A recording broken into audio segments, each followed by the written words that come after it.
My name's Fairy Argyle Rainbow, and I am the original designer of the first set of rainbow flags, and this is that story.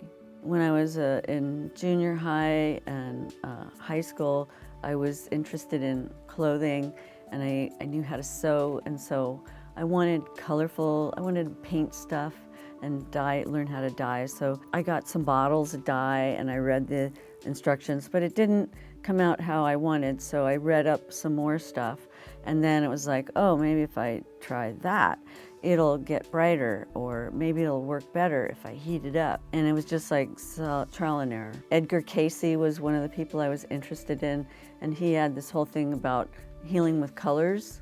He was a psychic medium, and he wrote books about healing with colors. And I read all that, and I was like, oh boy, you know, I love colors, and they could, you know, maybe they're influential on your health. So I got an art school scholarship to the Academy of Art in the summer when I was 17 to San Francisco, and that's where I met other people in the theater and the arts. When I moved to San Francisco, I supported myself with dyeing and sewing, making clothes and dance costumes and people's special boutiques, and a special clothing designer where I did all her fabrics. I got hooked up with these children's theater company called the Moment Museum, and I met a woman named Bethany, the Princess of Argyle. She did shows for kids, children's live performances, and she said, oh, I don't like the name Lynn, I like the name Fairy. You know, I'm gonna name you Fairy, because you're like fairies in the forest, the helpers, the little fairies. Argyle would be my middle name because she was the Princess of Argyle, and I was in that theater company. And then Rainbow, because of loving rainbow. I got involved with the Angels of Light Theater Company of San Francisco. So I got involved at the Gay Community Center because it was right by one of the Angels of Light house, and we used to walk everywhere. And then Lee Mintley was the art gallery curator at the Gay Community Center on the top floor gallery, and we already knew him from the Children's Theater. And so we all came together, and he said, why don't you we'll rent you a room on the second floor of the Gay Community Center. You can do your dyeing there. Here's the room. It had a stove, it had running water, but no hot water. But we used to just heat it up in canning pots, and then I'd mix in giant trash cans in that room that had a large table too, and make a big mess. And then I had to run off to the laundromat, to wash everything. They were making arrangements to put the parade on, you know. I think it was probably Lee that asked me, do I want to be part of the decorations committee? Because I'm right there every day, so yeah, of course. Gilbert came along, he came along during this period. But there was a third person that's gotten no credit, and he passed away from AIDS. His name's James McNamara, and he's the guy that taught Gilbert how to sew. He went to FIT. He knew how to sew beautifully and pattern. He made his own clothing line, and he was a mentor to me. We had a little meeting of 3 people to decide what the decorations would be. So I had some sketches or something, and this idea of making rainbow flags, because at the time I was very Argyle Rainbow, and I did a lot of rainbows, and that was really my thing. So everybody loved it, you know, and I also knew how to make flags. I had already made flags for a sailboat company. They said, oh, we'll give you the reflecting pole, had rows of flagpoles along it at the City Hall, and then we'll give you these 2 big flagpoles at UN Plaza. So we need 2 big ones, and then we need these smaller ones. And they were going to be each individual artist. Like, you get a flag, you get a flag, you get a flag. Here's your white flag. We stitched them up, and now it's up to you to color this however you want. This is your project. We need them back by this time.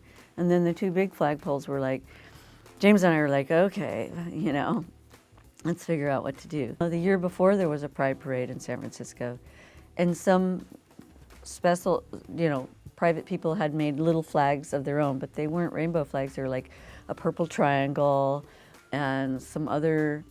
A friend of mine has a photograph of the year before. There's just like a couple of little things that people would hold in their hands as they walked, you know, or a homemade banner. Downstairs on the second floor is where the parade committee was working, like doing like where the stage, where's the route, where's the permits, where's the porta potties, all the practical stuff that you need if you're going to put on a parade.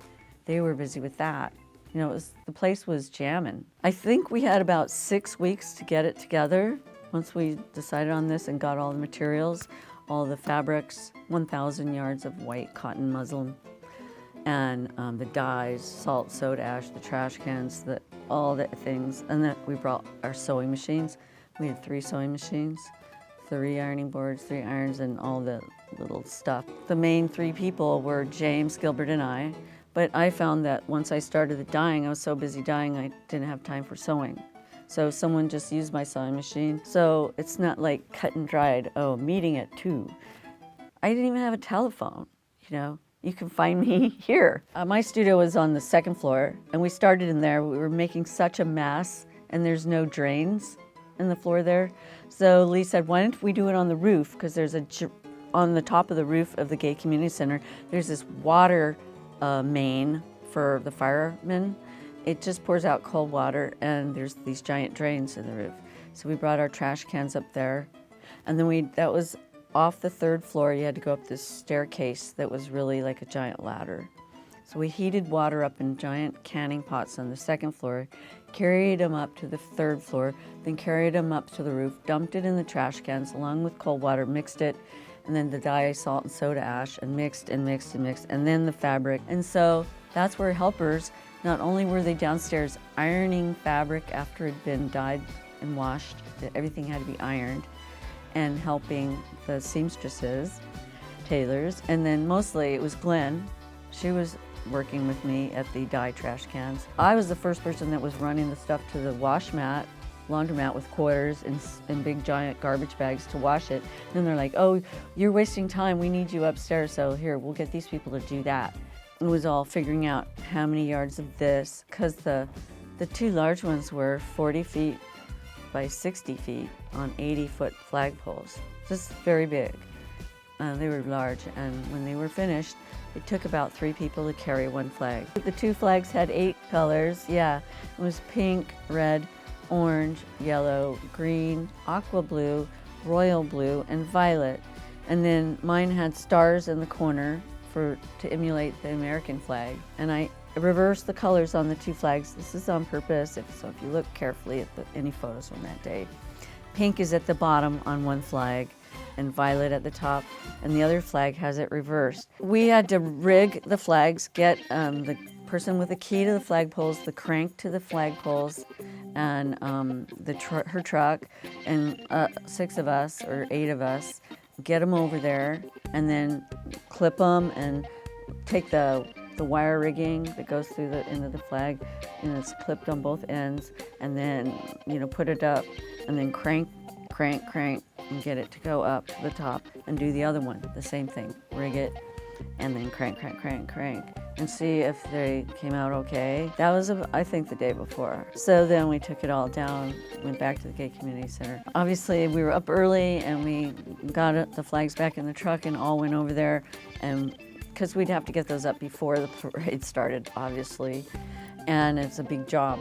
And so they went up, and it looked great. I wanted a full spectrum rainbow. I wanted all the colors, and for me, it meant everybody is included. Everybody.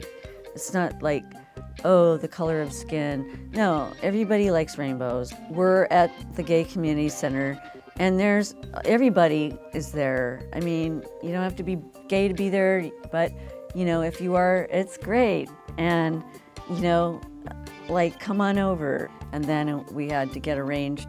We walked in the parade, and Gilbert and James and I, and I guess probably all of us, and it was a great day.